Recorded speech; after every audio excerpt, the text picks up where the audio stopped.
Livro Boa Nova, psicografado por Chico Xavier, pelo espírito Humberto de Campos. Capítulo 4. A família Zebedeu. Na manhã que se seguiu à primeira manifestação da sua palavra, defronte do Tiberíades, o mestre se aproximou de 2 jovens que pescavam nas margens e os convocou para o seu apostolado.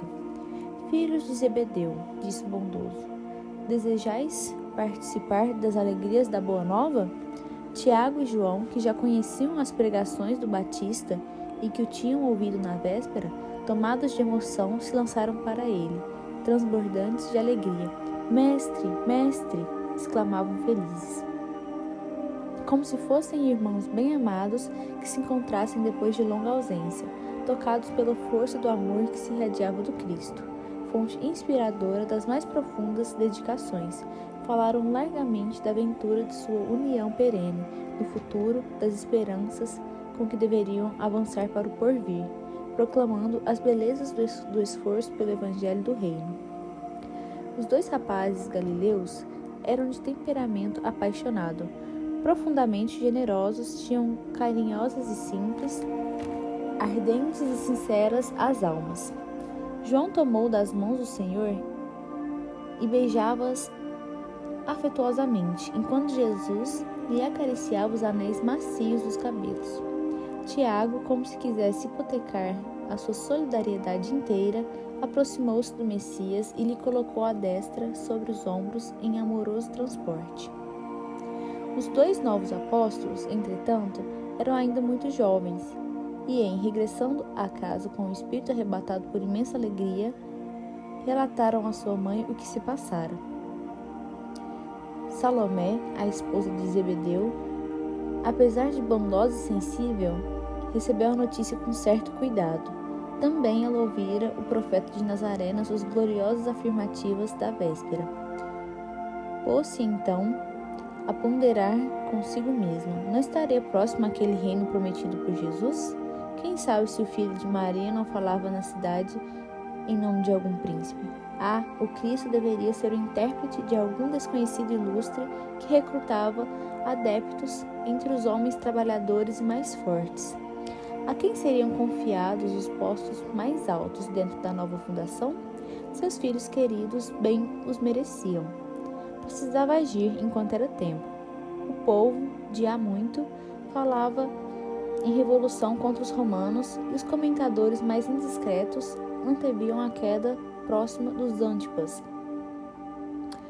O novo reinado estava próximo e, alucinada pelos sonhos maternais, Salomé procurou o Messias no círculo dos seus primeiros discípulos. Senhor, disse atenciosa, logo após a instituição do teu reino, eu desejaria que os meus filhos se sentassem um à tua direita e outro à tua esquerda, como as 2 figuras mais nobres do teu trono. Jesus sorriu e obtemperou com um gesto bondoso. Antes de tudo, é preciso saber se eles quererão beber do meu cálice. A progenitora dos 2 jovens embaraçou-se. Além disso, o grupo que rodeava o Messias o observava com indiscrição e manifesta curiosidade. Reconhecendo que o instante não lhe permitia mais amplas explicações, retirou-se apressada, colocando o seu velho esposo ao corrente dos fatos. Ao entardecer, cessado o labor do dia, Zebedeu, acompanhado pelos 2 filhos, procurou o mestre em casa de Simão. Jesus lhes recebia a visita com extremo carinho, enquanto o velho Galileu expunha suas razões, humilde e respeitoso. Zebedeu, respondeu-lhe Jesus, tu que conheces a lei e lhe guardas os preceitos no coração, sabe de algum profeta de Deus que, no seu tempo, fosse amado pelos homens do mundo? Não, Senhor. Que fizeram de Moisés, de Jeremias e de Jonas? Todos os emissários da verdade divina foram maltratados e trucidados ou banidos do berço em que nasceram. Na terra, o preço do amor e da verdade tem sido o martírio e a morte. O pai de Tiago e de João ouvia-o humilde e repetia, sim, Senhor. E Jesus, como se aproveitasse o momento para esclarecer todos os pontos em dúvida, continuou.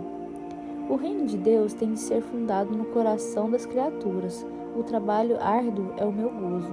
o sofrimento o meu cálice, mas o meu espírito se ilumina da sagrada certeza da vitória. Então, Senhor, exclamou Zebedeu, respeitoso, o vosso reino é o da paz e da resignação que os crentes de Elias esperavam.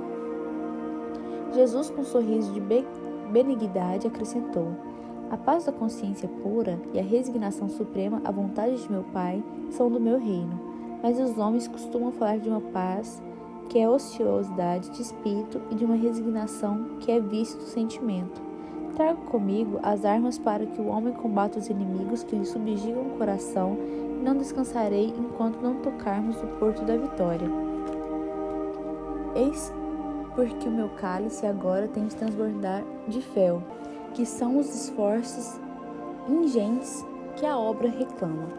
E como se quisesse pormenorizar os esclarecimentos, prosseguiu: há homens poderosos no mundo que morrem comodamente em seus palácios, sem nenhuma paz no coração, transpondo em desespero e com a noite na consciência os umbrais da eternidade. Há lutadores que morrem na batalha de todos os momentos, muitas vezes vencidos e humilhados, guardando, porém, completa serenidade de espírito, porque em todo o bom combate repousaram o pensamento no seio amoroso de Deus. Outros há que aplaudem o mal numa falsa atitude de tolerância, para lhe sofrer amanhã os efeitos destruidores. Os verdadeiros discípulos das verdades do céu, esses não aprovam o erro, nem exterminam os que o sustentam. Trabalham pelo bem porque sabem que Deus também está trabalhando. O Pai não tolera o mal e o combate, por muito amar a seus filhos. Vê, pois, Zebedeu, que o nosso reino é de trabalho perseverante pelo bem real da humanidade inteira. Enquanto os dois apóstolos fitavam em Jesus os olhos calmos e venturosos, Zebedeu o contemplava como se tivesse à sua frente o maior profeta do seu povo. Grande reino, exclamou o velho pescador, e dando expansão e entusiasmo que lhe enchia o coração, disse ditoso: Senhor, Senhor, trabalharemos convosco, pregaremos o vosso evangelho, aumentaremos o número dos vossos seguidores. Ouvindo essas últimas palavras, o mestre elucidou, pondo ênfase nas suas expressões. Ouve, Zebedeu, nossa causa não é a do número, é a da verdade e do bem. É certo que ela será um dia a causa do mundo inteiro, mas até lá precisamos esmagar a serpente do mal sob os nossos pés. Por enquanto, o número pertence aos movimentos da iniquidade. A mentira e a tirania exigem exércitos e monarcas, espadas e riquezas imensas para dominarem as criaturas. O amor, porém, essência de toda a glória e de toda a vida, pede um coração e sabe ser feliz. A impostura reclama interminável fileira de defensores para espalhar a destruição. Basta, no entanto, um homem bom para ensinar a verdade de Deus e exaltar-lhe as glórias eternas, confortando a infinita legião de seus filhos. Quem será maior perante Deus? A multidão se congrega para entronizar a tirania, esmagando os pequeninos, ou um homem sozinho e bem-intencionado que, com um simples sinal, salva uma barca cheia de pescadores. Empolgado pela sabedoria daquelas considerações, Zebedeu perguntou: Senhor, então o evangelho não será bom para todos? Em verdade, replicou o mestre, a mensagem da Boa Nova é excelente para todos. Porém, nem todos os homens são ainda bons e justos para com ela. É por isso que o Evangelho traz consigo o fermento da renovação. E é ainda por isso que deixarei o júbilo e a energia como as melhores armas aos meus discípulos. Exterminando o mal e cultivando o bem, a terra será para nós um glorioso campo de batalha. Se um companheiro cair na luta, foi o mal que tombou, nunca o irmão que, para nós outros, estará sempre de pé. Não repousaremos até o dia da vitória final. Não nos deteremos numa falsa contemplação de Deus, à margem do caminho, porque o Pai nos falará por intermédio de todas as criaturas trazidas à boa estrada. Estaremos juntos na tempestade, porque aí a sua voz se manifesta com mais retumbância. Alegrar-nos-emos nos instantes transitórios da dor e da derrota, porque aí o seu coração amoroso nos dirá: Vem, filho meu, estou nos teus sofrimentos com a luz dos meus ensinos. Combateremos os deuses dos triunfos fáceis, porque sabemos que a obra do mundo pertence a Deus, compreendendo que a sua sabedoria nos convoca para completá-la, edificando o seu reino de venturas sem fim no íntimo dos corações. Jesus guardou silêncio por instantes. João e Tiago se aproximaram, magnetizados pelo seu olhar enérgico e carinhoso. Zebedeu, como se não pudesse resistir à própria emotividade, fechara os olhos, com o peito oprimido de júbilo. Diante de si, num vasto futuro espiritual, viu o reino de Jesus desdobrar-se ao infinito. Parecia ouvir a voz de Abraão e o eco grandioso de sua posteridade numerosa. Todos abençoavam o Mestre num hino glorificador. Até ali, seu velho coração conhecera a lei rígida e temera Jeová com sua voz de trovão sobre as sarças de fogo. Jesus se revelara o Pai carinhoso e amigo de seus filhos, que acolhe os velhos, os humildes e os derrotados da sorte, com uma expressão de bondade sempre nova. O velho pescador de Cafarnaum soltou as lágrimas que lhe rebentavam do peito e ajoelhou-se.